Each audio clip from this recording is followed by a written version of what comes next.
Today, I'm talking about why some women glow up after they stop explaining themselves. I'm Nisi, welcome to my channel, and if you've ever damn near turned yourself inside out trying to get somebody to understand you and they still looked at you sideways, keep watching because I'm about to tell you exactly why it happens. I learned this the hard way through a friendship that ended up teaching me one of the most important things I know about myself, which is that I never want to answer to anybody. I had a friend I'd known since we were 12. By the time we finished high school, we were starting to drift because she was going deeper into her religion and I was actually leaving it as soon as I turned 18. I was always respectful of it. I believe people have the right to their values and I wanted mine respected the same way. But over time, I started noticing that this person was very judgmental. She'd ask me questions and I'd answer in good faith. And the look on her face when I responded made me feel like I was being evaluated every time I spoke. But the incident that broke down our friendship further was this. Someone had stolen from my home while I was in the hospital recovering from surgery. I had the timeline and the reasoning and knew exactly what happened and who was responsible. And when I told my friend about it, instead of just being supportive, she started playing devil's advocate, questioned my version of events, and poking holes in my account of what happened in my own home about my own experience. And I broke down the whole timeline for her. I explained everything thoroughly. And I remember thinking, why does she make it seem like what I'm saying is so hard to believe?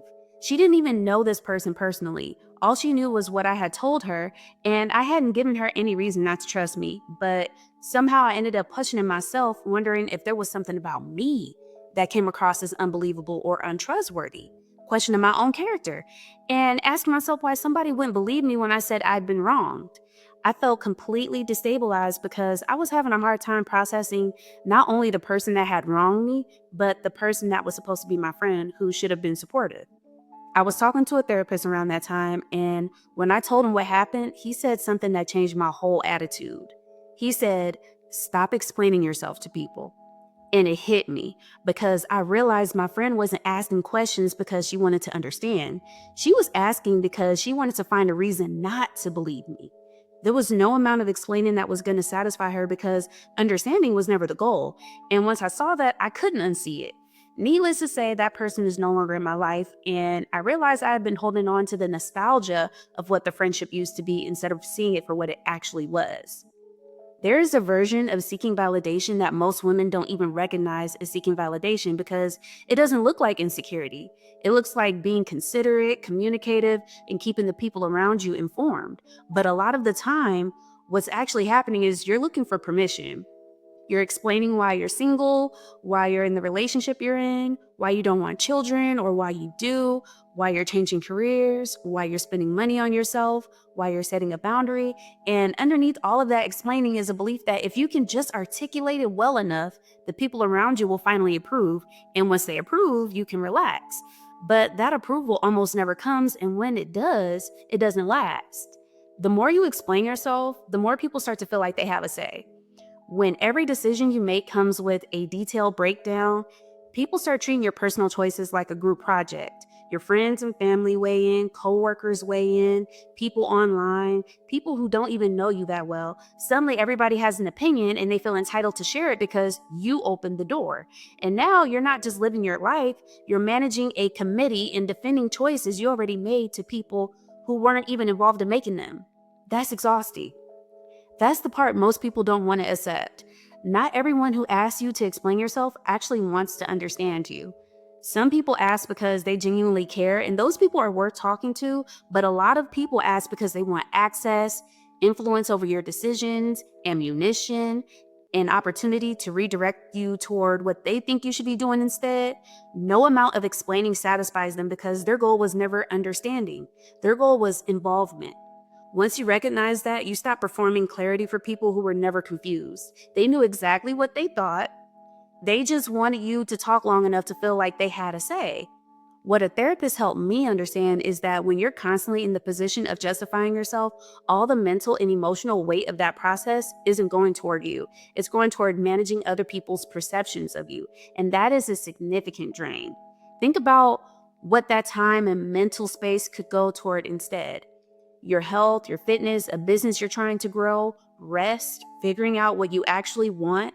Every hour you spend crafting an explanation for a choice that was already made and defending it to someone who wasn't going to change their mind anyway is an hour that isn't going to you.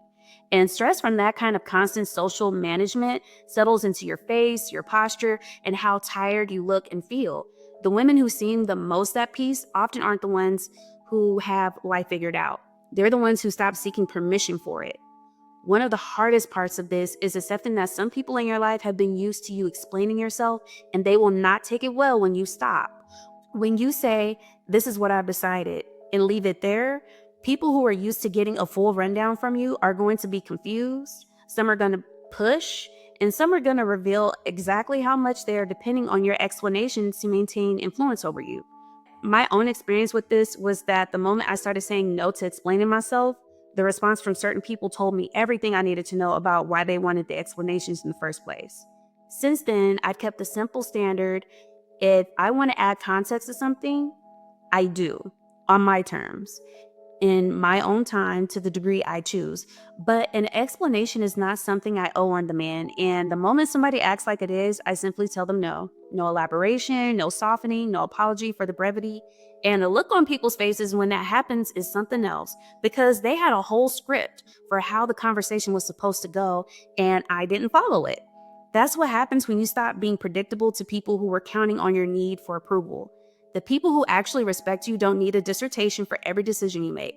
They might ask questions or disagree, but they don't expect you to justify your existence to them. What I found is that once I stopped over explaining, the relationships worth keeping stayed exactly the same. And the ones that started getting weird or cold or distant showed me exactly what they had been built on. Some connections only exist because the other person feels like they have access and input in your life. Remove that, and there's nothing left. That is useful information, expensive, but useful. I'm in my 30s now, and the self awareness I have at this point is something I genuinely wish I had sooner. Some people get there earlier, some later, and I'm just grateful I got there when I did, so I'm not spending any more years managing other people's comfort with my choices. The glow up that happens when you stop explaining yourself has very little to do with skincare or weight loss or any of the external things that people usually associate with it. It's what happens when you stop carrying the weight of everyone else's opinion of you. You get lighter, calmer, and more confident, and all of that radiates as a bright inner light. If you're new here, I'm Nisi York. You can find me on Instagram and TikTok as Nutrition Nisi. My channel covers beauty, nutrition, and lifestyle. Drop a comment and tell me, was there a moment you stopped explaining yourself and everything changed? And if this resonated with you, share it, like it, and subscribe so you don't miss what's coming next. Take care.